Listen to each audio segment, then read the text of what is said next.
Question 6. Have the Gospels been accurately preserved down through the centuries? This is a terrific question that I have been interested in for a very long time. My first interest in this particular question about the accurate preservation of the Gospels started out when I was a student at Moody Bible Institute. At Moody Bible Institute, I believed, as did my professors, that the Bible is without error in the autographs. In other words, the originals of the New Testament did not have mistakes in them, even if subsequent copies of the New Testament may have mistakes in them. The problem is, we don't have the originals of the New Testament. What we have are thousands of copies of the New Testament that were made, in most cases, centuries later. We don't have the originals. We have copies made centuries later. These copies that were made centuries later contain numerous mistakes, thousands of mistakes, tens of thousands of mistakes, hundreds of thousands of mistakes. This was a problem for me at Moody Bible Institute, and I decided that I wanted to learn more about the Greek manuscripts of the New Testament. I went to Princeton Theological Seminary to study with the foremost scholar in the field, Bruce Metzger.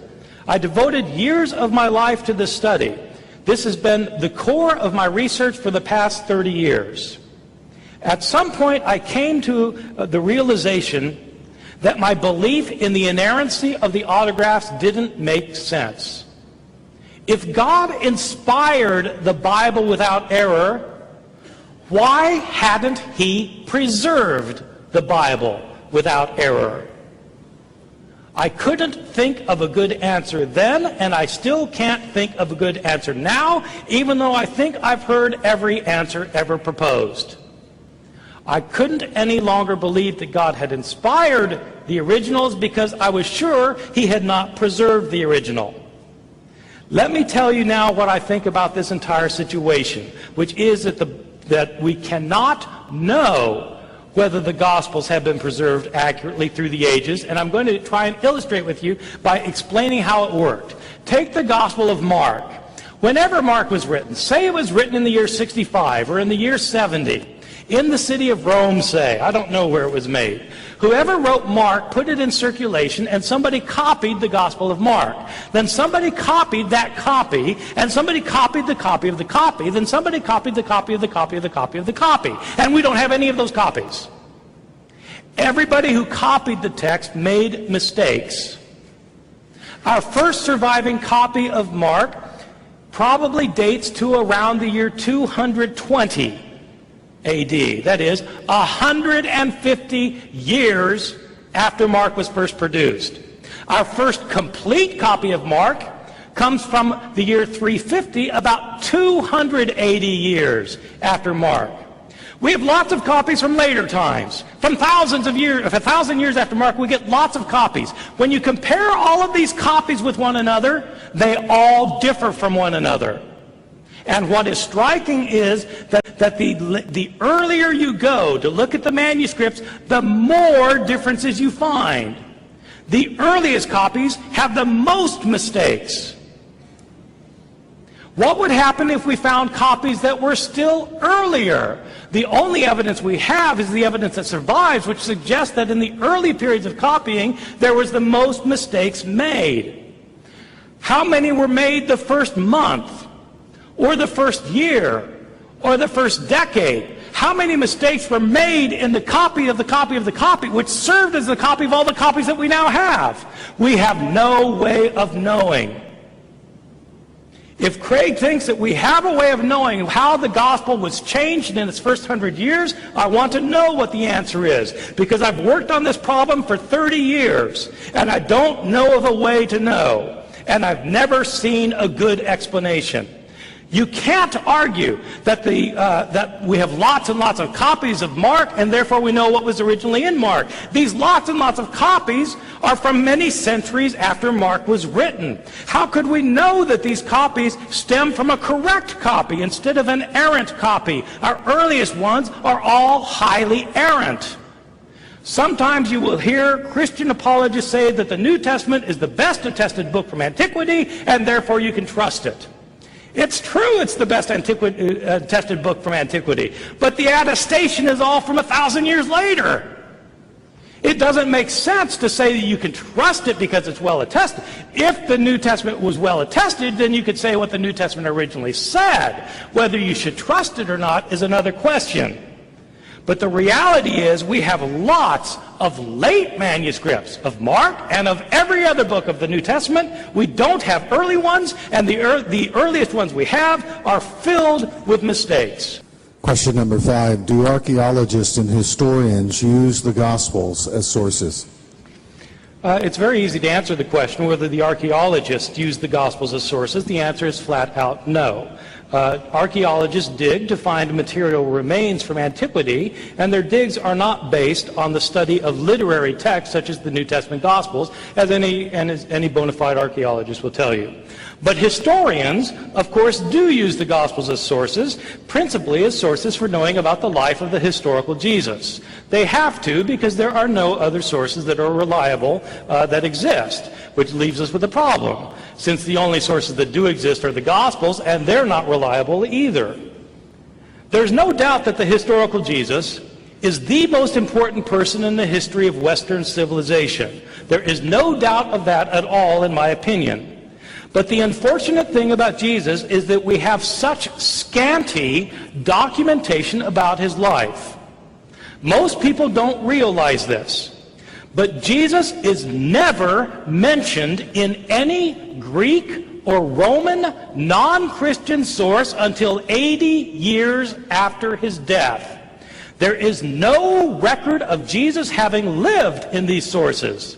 In the entire first Christian century, Jesus is not mentioned by a single Greek or Roman historian, religion scholar, politician, philosopher, or poet. His name never occurs in a single inscription, and it is never found in a single piece of private correspondence. Zero, zip, references. The first time Jesus is mentioned in a Roman source or a Greek source is by the Roman governor of a province of Asia Minor, a governor named Pliny, in the year 112. 80 years after Jesus' death. And even then Pliny doesn't even name him Jesus. He simply refers to his name Christ in passing. That is the only reference within 80 years of Jesus' death. Jesus is mentioned 2 times, very, very briefly, by the Jewish historian Josephus in the year 93, over 60 years after his death, but he's mentioned in no other Jewish source of the first century at all. If you want to know about Jesus, you have to turn to Christian sources. There is no choice. The earliest Christian source is the Apostle Paul. But to the surprise of many Bible readers, Paul scarcely mentions anything about Jesus' words and deeds while he's living. He says a lot about Jesus' death and resurrection, but almost nothing about his words and deeds while alive. Which means if you want to know about the words and deeds of Jesus, the earliest sources are the Gospels. But these are filled, absolutely filled with discrepancies, historical mistakes, errors, contradictions, stories that have been changed and rechanged and changed yet again in the process of telling and retelling before the Gospel writers, living 40, 50, 60 years after Jesus' life, were able to write them down. Craig has said, well, eyewitnesses are still alive, so they'd be able to check the accuracy of the stories being told. I've never understood this argument, even though I've heard it for 40 years. Christianity started out as a small group of Jesus followers in Jerusalem, right after his death. Within 30 years, there were Christian communities that were established throughout many of the urban areas of the Roman Empire. There were Christian churches in Palestine, in Syria, in Asia Minor, what we think of as Turkey, in Greece, in Rome, possibly in northern Africa, almost certainly in Alexandria, Egypt. Hundreds of people were converting. Thousands of people were converting. How did they convert? By people telling them stories about Jesus. Who was telling the stories?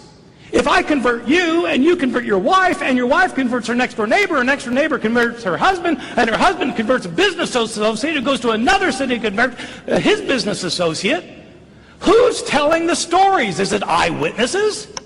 Are the 12 apostles of Jesus talking to everybody who's telling a story and saying, make sure you get that right?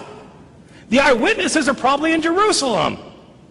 Where are the eyewitnesses in Ephesus? Where are the eyewitnesses in Tarsus? Where are the eyewitnesses in Alexandria? They are not there. The stories are changed and rechanged over the years so that historians have to use these Gospels very carefully and critically because they don't contain eyewitness reports, and we can't assume that what they say is historically accurate. Question number 7, our final question. Do scribal errors and textual variants significantly impact any teaching of Jesus or any important Christian teaching? Let me start by saying that when Craig says that the following view is a view of skeptics, that we don't have the originals, we have only copies, that thousands of copies have thousands and 10,000s of mistakes, when he calls that the view of skeptics, it's true that is the view of skeptics, and it's the view of non-skeptics. It's the view of every scholar who works in this field, including Craig. Everybody agrees. We don't have the originals, we have thousands of copies, and the thousands of copies have tens, if not hundreds of thousands of differences among them. Are any of these differences important, or are they all fluff? Did Jesus say, "Let the one who is without sin be the first to cast a stone at her"? It's a wonderful and familiar saying of Jesus, but it's based on a scribal variation that is an error. It was not originally in the New Testament Gospels, as Craig has just told us. Did Jesus say, "Neither do I condemn you, go and sin no more"? Well, does it matter whether Jesus said it or not? Turns out it's only in a textual variant. It was not in the original New Testament. Did Jesus say, "Go into all the world and preach the gospel to the whole creation. He who believes in me and is baptized will be saved, but he who does not will be condemned"? It's found only in a textual variant. These are the signs that will accompany those who believe. In my name they will cast out demons. They will speak in new tongues. They will pick up serpents. And if they drink any deadly thing, it will not hurt them. They will lay their hands on the sick and they will recover. Does it matter if Jesus said it? It certainly matters to the Christian groups in the Appalachian Mountains who practice snake handling as part of their worship services. Did Jesus give the entire Lord's Prayer or just half of it, as in Luke? Does it matter? It depends on which manuscript you read. Or do other textual variants matter? Does it matter whether the doctrine of the Trinity is explicitly taught in the New Testament? The only verse that comes close to teaching it directly is 1 John chapter 5, verses 7 and 8. There are three that bear witness in heaven, the Father, the Word, and the Spirit, and these three are one. Does it matter if that's in the New Testament? Does it matter whether the Gospel of John ever calls Jesus the unique God or not? It's based on a textual variant. Does it matter whether the Gospel of Luke teaches a doctrine of atonement or not?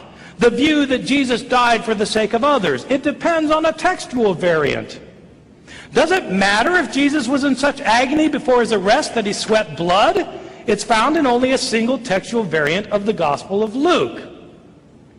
Does it matter that entire words, lines, paragraphs, and pages were left out by some scribes?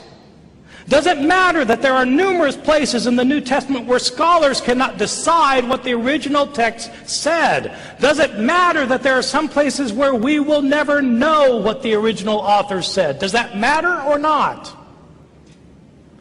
Many evangelical scholars claim that it doesn't matter. But I don't believe them, because these scholars devote their lives to studying the Greek manuscripts. Why would they do that if it doesn't matter? Major evangelical seminaries raise hundreds of thousands of dollars for manuscript projects to study these manuscripts. Why would they do that if it doesn't matter? It does matter. Is the Bible a trustworthy, reliable guide? If so, what if we don't know what it originally said? For some people, these facts don't matter. And if you're one of them, well and good. But if you're someone for whom this does matter, then I would urge you to start reading and start thinking about the Gospels of the New Testament as critical scholars have described them.